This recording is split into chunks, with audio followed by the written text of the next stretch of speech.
For today's video mga mami ay nakaisip naman akong gumawa ng dried tapa. Madalas kasi ang mga natitikman ko lalo na sa mga tapsilogan ay yung matamis na version nito. Kaya sabi ko para maiba naman ay susubukan ko namang gumawa ngayon ng dried tapa. Yung hindi matamis at yung hindi rin siya saucy. First time ko nga lang gumawa ng ganitong klase ng tapa mga mami kaya hindi ko pa alam kung magiging okay ba siya. Ang nasubukan ko pa lang kasing gawin isang beses ay yung tapang taal. Hindi naman siya yung legit na tapang taal dahil sariling version ko nga lang yun at wala naman nagturo sa akin. Pero para sa akin ay hindi naman halos nagkakalayo yung lasa nila kaya next time siguro yun naman ang isi-share ko sa inyo.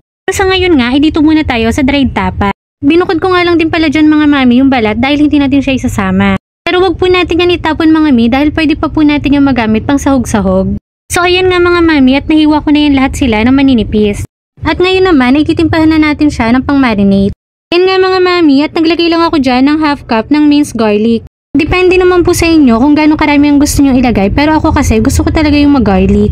Next naman po ay naglagay lang ako dyan ng calamansi juice. 10 pieces nga lang po ang ginamit ko dyan. Naglagay na nga rin po ako dyan ng toyo, asukal at paminta. Naglagay na nga rin po ako dyan ng 2 tablespoon ng Worcestershire sauce. Pagkatapos mga mi ay naglagay na rin ako ng kaunting asin.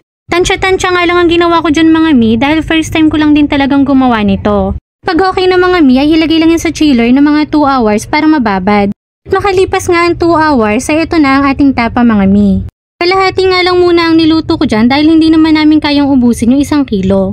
Pagkalagay ko nga niyan ay naglagay naman ako ng 1 baso ng tubig. Pagkatapos ay pinakuluan ko nga lang yan mga mami hanggang sa lumambot yung karne. Pagkatapos ay inintay ko na nga lang yan hanggang sa maiga yung tubig.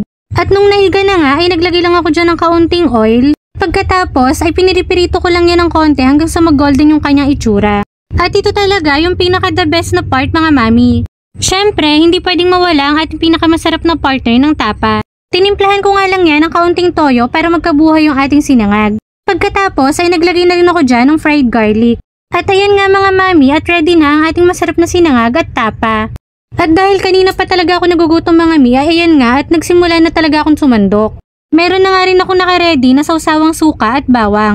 Hindi talaga makakalampas sa akin ng tapa nang walang ganitong sausawan. At in fairness nga mga mami ay masarap naman itong kinalabasan ng aking tapa. Sabi nga ng asawa ko ay okay naman daw ang lasa at pasado naman. Kaya itry nyo na to mga mami at baka magustuhan din ng family nyo.